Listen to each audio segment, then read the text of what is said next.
Inilah Buletin Dakwah Kafah edisi 357, 18 Safar 1446 Hijriah atau 23 Agustus 2024 Masehi dengan judul Waspadai Upaya Sekularisasi Negeri.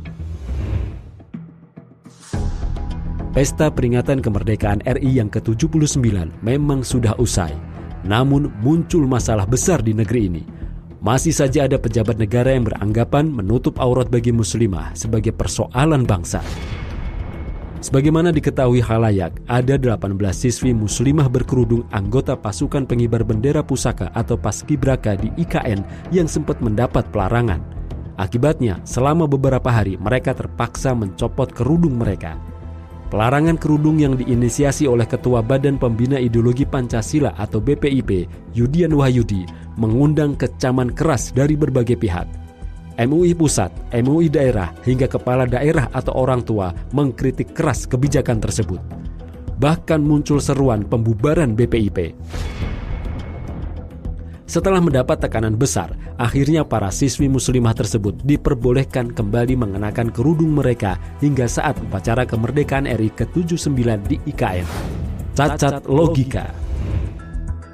Pelarangan kerudung tersebut menurut Yudian adalah untuk menyeragamkan tata pakaian dan penampilan Paskibraka 2024. Penyeragaman tersebut berdasarkan semangat Bhinneka Tunggal Ika yang dicetuskan Soekarno sebagai bapak pendiri bangsa. Menurut dia, nilai yang diusung Soekarno adalah ketunggalan dalam keseragaman yang kemudian diterjemahkan oleh BPIP dalam wujud pakaian yang seragam. Alasan ini jelas kontradiksi dengan seruan kebinekaan yang sering digembor-gemborkan para pejabat negara, anggota dewan, termasuk BPIP. Pasalnya, mereka sering meminta agar rakyat saling menghargai dan menghormati keberagaman di tanah air. Mengapa kemudian Bhinneka Tunggal Ika dalam kasus ini ditafsirkan harus ketunggalan dalam keseragaman tanpa mentolerir busana muslimah? Benar-benar logika yang cacat. Ada dua kesalahan besar kepala BPIP dalam kasus ini. Pertama, menempatkan busana muslimah bukan sebagai bagian dari keberagaman umat beragama yang patut dihargai dan diberi ruang yang luas. Akibatnya, busana muslimah bisa dilarang dengan aturan negara. Bukan tidak mungkin nanti larangan ini juga berlaku untuk para muslimah yang bekerja di instansi-instansi pemerintah dengan dalih ketunggalan dalam keberagaman. Kedua, aturan pencopotan kerudung bagi siswi anggota Paskibraka ini jelas melanggar hak warga negara untuk menjalankan aturan agama yang mereka yakini. Berkerudung dan berjilbab adalah bagian dari perintah agama Islam yang hukumnya wajib bagi setiap muslimah. Bukan seperti topi atau sandal yang bisa dibuka copot kapan saja. Dalam Undang-Undang 1945, dalam pasal 29 ayat 2 pun disebutkan bahwa negara menjamin kemerdekaan tiap-tiap penduduk memeluk agama. Negara juga menjamin kemerdekaan beribadah menurut agama dan kepercayaan itu. Ibadah dalam ajaran Islam bukan hanya sholat, saum atau berhaji. Menjalankan semua perintah Allah SWT seperti menutup aurat juga adalah ibadah. Upaya sekularisasi. Dengan membaca kronologi kejadian ini, jelas ada unsur kesengajaan menghalang-halangi para siswi muslimah untuk menjalankan perintah agama dalam menutup aurat. Ada upaya mendesakralisasi simbol-simbol agama dan ketaatan pada ajaran Islam. Jilbab dan kerudung bagi kaum muslimah jelas bukan sekedar busana, tetapi juga simbol ketaatan dan kecintaan pada agama mereka. Karena itu, pelarangan ini bukan sekedar persoalan teknis pakaian. Ada upaya yang lebih serius lagi, yakni menggiring kaum muslim di Indonesia menuju kehidupan sekuler, menjauhkan umat dari ajaran agama dalam kehidupan alias menanamkan paham sekulerisme. Menurut Kamus Besar Bahasa Indonesia, sekulerisme adalah paham atau pandangan yang berpendirian bahwa moralitas tidak perlu didasarkan pada ajaran agama. Negara atau masyarakat yang berdiri di atas paham sekulerisme akan menolak campur tangan agama dalam kehidupan kecuali dalam urusan ibadah. Paham sekulerisme ini datang dari Barat, khususnya Eropa. Mereka menentang agama sebagai aturan hidup karena dinilai sudah tidak kompatibel atau cocok dengan perkembangan zaman. Mereka juga menuding agama sebagai alat penindasan oleh gereja dan para raja yang didukung tokoh-tokoh gereja. Apalagi raja disebut sebagai wakil Tuhan sehingga bebas berlaku otoriter dan menindas rakyat. Sebelum kasus pelarangan kerudung ini, beberapa kali BPIP mendiskreditkan Islam. Kepala BPIP pernah menyebut musuh Pancasila yang sesungguhnya adalah agama. Komentar ini muncul ketika lahir Ijtima Ulama terkait Capres dan Cawapres. Pada bulan Juni lalu, ia juga mengkritik fatwa MUI yang mengharamkan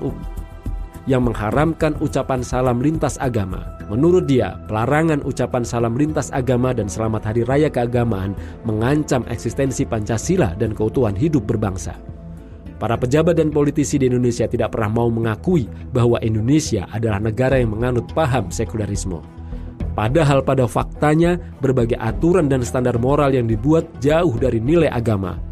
Keluarnya PP nomor 28/2024 tentang layanan kesehatan reproduksi bagi remaja misalnya adalah contoh regulasi yang tidak berdasarkan pada agama, tetapi semata urusan kesehatan reproduksi. Aturan ini tidak mengacuhkan keharaman zina maupun aborsi. Sekularisme berbahaya. Sekularisme dan pemberangusan agama Islam oleh negara telah menciptakan kerusakan di mana-mana.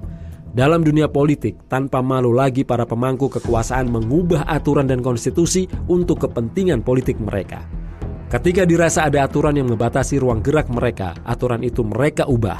Atau mereka membuat aturan baru atau mengganti pejabat yang bersangkutan dengan orang lain yang manut pada perintah mereka. Praktek politik dinasti bukannya dihapus malah semakin menggurita, mulai dari pusat sampai daerah, baik di level eksekutif, legislatif maupun yudikatif. Bukan saja kepala daerah yang dijabat oleh kerabat dan orang dekat, kepala negara pun memainkan politik dinasti. Tindak korupsi juga makin menjadi-jadi. Bahkan Lembaga Pemberantasan Korupsi atau KPK justru mengalami penggerogotan oleh para pimpinan dan pegawainya sendiri. Pimpinan KPK tersangkut kasus suap. Para pegawainya melakukan pungli miliaran rupiah terhadap para tahanan KPK. Dalam bidang ekonomi, dibuat berbagai kebijakan yang menguntungkan kaum konglomerat. Undang-undang Minerba misalnya, diduga kuat hanya menguntungkan segelintir pengusaha tambang batu bara raksasa. Hilirisasi pertambangan nikel juga malah menyebabkan sumber daya alam dikuasai asing dan gagal meningkatkan kesejahteraan penduduk sekitarnya. Di sisi lain, ketimpangan sosial makin menjadi. Secara moral, kehidupan masyarakat pun makin terpuruk. BKKBN melaporkan 60% remaja Indonesia usia 16-17 tahun sudah melakukan perzinahan. Sebaliknya, angka pernikahan dan kelahiran semakin menurun. Tingkat perceraian dan KDRT di tanah air juga terus meningkat. Ketaatan luar dalam.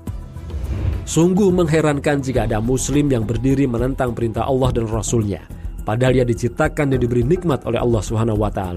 Dia pun kelak akan kembali ke hadapannya untuk mempertanggungjawabkan tindakan dan ucapannya.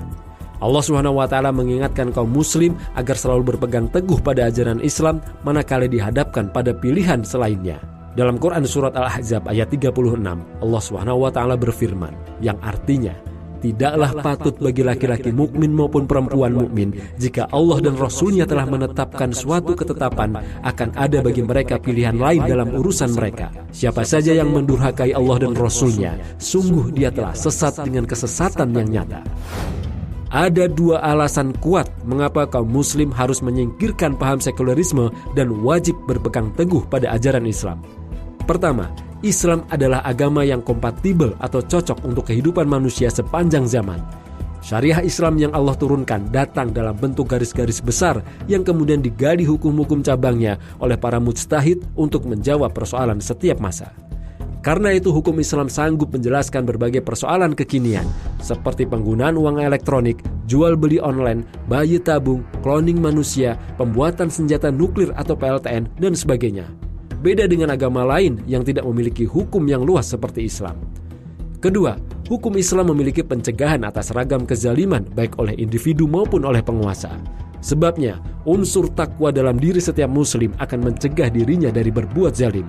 Selain itu, ada kewajiban amar ma'ruf nahi mungkar atas kaum muslim yang berperan mencegah kezaliman. Standar moral dalam Islam pun jelas, yakni halal dan haram bukan asas manfaat yang melahirkan penguasa yang pragmatis atau otoriter. Sejarah telah membuktikan Islam mampu membawa manusia dalam keadilan di berbagai bidang, menghilangkan diskriminasi antar manusia termasuk rasialisme, bahkan menjamin keamanan untuk segenap umat manusia. Sudah saatnya kaum muslim mencampakkan sekularisme dan berjuang untuk menegakkan agama ini agar dapat dijadikan sebagai aturan dalam kehidupan, bukan sekedar dijadikan aturan akhlak atau ibadah saja. Jelas, Islam adalah satu-satunya agama yang sempurna dan Allah ridhoi. Dalam Quran surat Al-Maidah ayat 3, Allah Subhanahu wa taala berfirman, yang artinya, pada hari ini telah aku sempurnakan untuk kalian agama kalian, telah aku cukupkan nikmatku bagi kalian, dan telah aku ridhoi Islam sebagai agama kalian.